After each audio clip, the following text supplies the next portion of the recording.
Do you feel like your English is stuck? You study every day, you know the grammar, but when you open your mouth, the words just don't come out. You feel like you are standing still while everyone else is moving forward. Most students stay in this quiet zone for years, and sadly, many of them eventually give up. But today, we're going to show you the 1% rule, a simple shift that will change your fluency forever. If you miss this, you might waste another year studying the wrong way. That is a scary thought, Ellen. Wasting a whole year? I see this all the time. Students are frustrated. Exactly, John. They are frustrated because they want to be perfect. They think, if I don't speak perfectly, I shouldn't speak at all. I call this the perfect trap. We think we might look stupid if we make a mistake. Look at that word, might. It shows a possibility in the future. We might feel embarrassed, so we stay silent. And that silence is the enemy of progress. I knew a student once, let's call him Sam. Sam knew every grammar rule in the book. He could pass any test. But when he went to a cafe to order a simple coffee, he froze. He was terrified of making a mistake with a preposition. So he had the knowledge, but not the flow. Precisely. He was focused on the what instead of the how. Today, we're going to break that habit and show you how to move from knowing to doing. Welcome back to the Talk English podcast, the place where we make English feel like a conversation, not a classroom. I'm your host, John. And I'm Ellen. It is so wonderful to be here with you all today. Whether you are driving, washing the dishes, or taking a walk, we appreciate you inviting us into your day. Now, before we dive deeper into the 1% rule, we have a small job to do. Yes, we call this our growth moment. If you find this conversation helpful, please hit the subscribe button right now. It helps our channel reach more students around the world who are struggling just like you. And give us a like. A thumbs up tells the algorithm that this content has value. And if you have a friend who is stuck in their English journey, share this video with them. Learning is always better with a partner. Okay, Ellen, earlier you mentioned a big word, plateau. Can you explain what a language plateau is? I love this word. Think of a mountain. You are climbing, and you feel great. But then you reach a flat area. You are walking, but you aren't going up anymore. In English, a plateau is when you stop seeing progress. You feel like you aren't getting better. I've been there. It's very discouraging. You feel like you are working hard, but the results are invisible. You start to think, maybe I'm just not good at languages. But that's a lie. You aren't bad at languages, you are just on a plateau. This is where the 1% rule comes in. Instead of trying to learn 100 new words or 5 grammar tenses in one day, which is impossible, you only focus on being 1% better than yesterday. 1%? That sounds almost too easy. People want big results fast. That's the problem. If you try to do too much, you quit. But everyone can do 1%. It could be learning one new phrasal verb, or it could be listening to this podcast for 10 minutes. So, it's about consistency, another great word. Consistency means doing something again and again, even if it's small. Yes, I am always telling my students, don't be a hero for one day. Be a student for every day. Let's look at the grammar of that. I am always telling. We use the present continuous with always to talk about a habit that happens all the time. It's very common in spoken English. That's right. I am constantly looking for ways to make English simple for people. You know, Ellen, many people say, I listen to English music all day, but I still can't speak. Why is that? This is the difference between passive and active listening. Passive listening is like background noise. It's like having a TV on while you sleep. Your brain isn't working. So what is active listening? Active listening is like being a detective. You are looking for clues. When you listen to a podcast, don't just hear the sounds. Pick one phrase. For example, today we said, "the perfect trap." Write it down, repeat it, use it in a sentence. I see. So you are mining for gold in the conversation. Exactly. If you listen actively for just 5 minutes a day, you will learn more than if you listen passively for 5 hours. Let's practice that right now. Everyone, look at the comments section below. We want to test your active listening. What is the one new word or phrase you have heard in this video so far? Write it down and try to use it in a sentence. This is your 1% for today. You know, John, many people stop because of burnout. Burnout? That sounds like a fire that went out. That's exactly what it is. It's when you work so hard that your brain gets too tired to continue.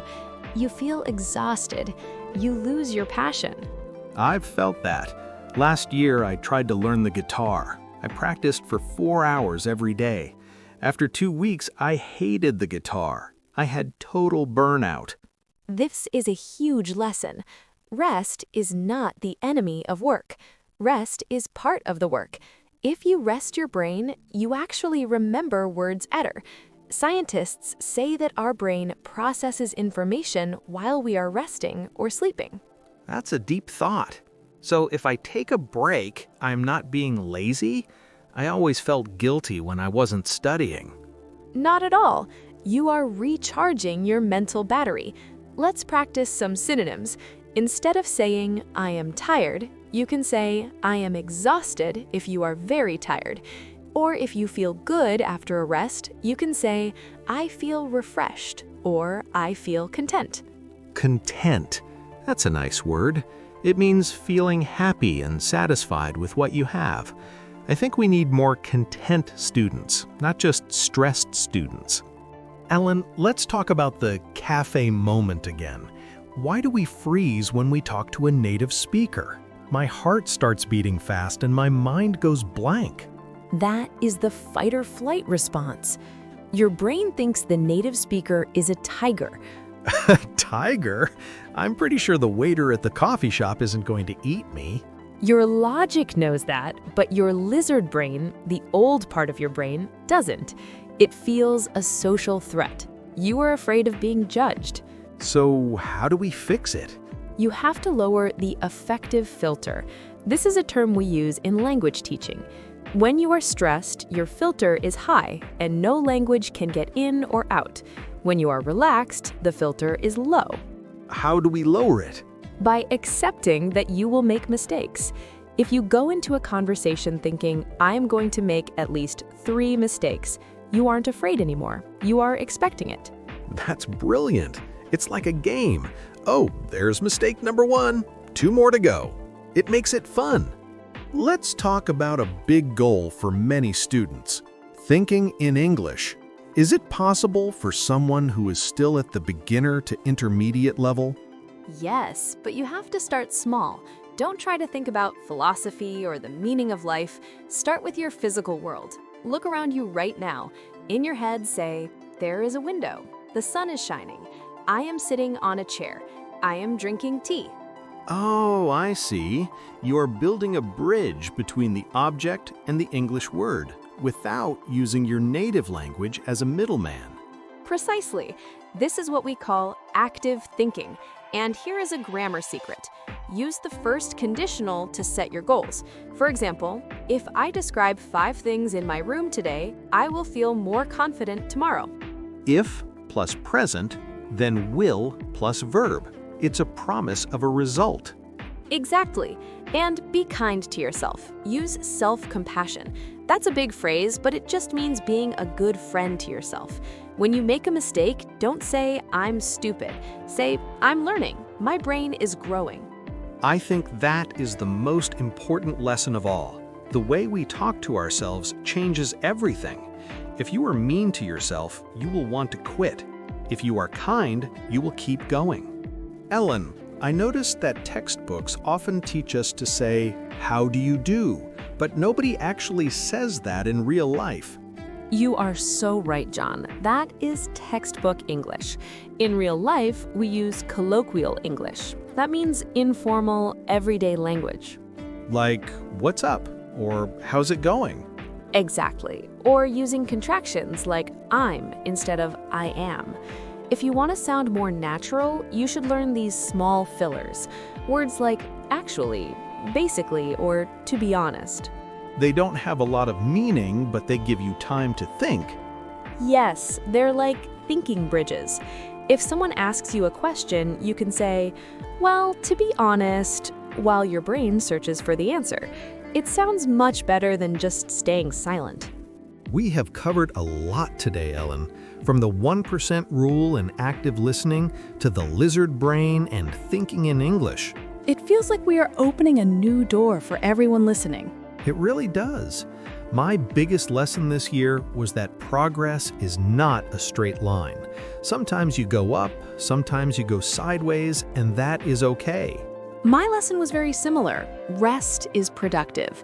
I learned that my best ideas come when I am walking in the park, not when I'm staring at a screen trying to be perfect. That's beautiful.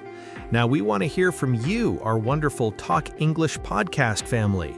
What was your biggest lesson about learning English this year?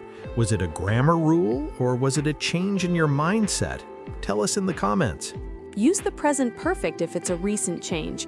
I have realized that, or I have started to. We read every single comment and we love seeing your progress. If you haven't already, please subscribe and join our family. We're here every week to help you grow 1% at a time. Click that like button, share this with your study buddy, and remember, learning English is not a race. It's a journey, and we are so happy to be on this journey with you. Happy learning, everyone. See you in the next episode. Bye-bye. Keep talking. Bye, everyone.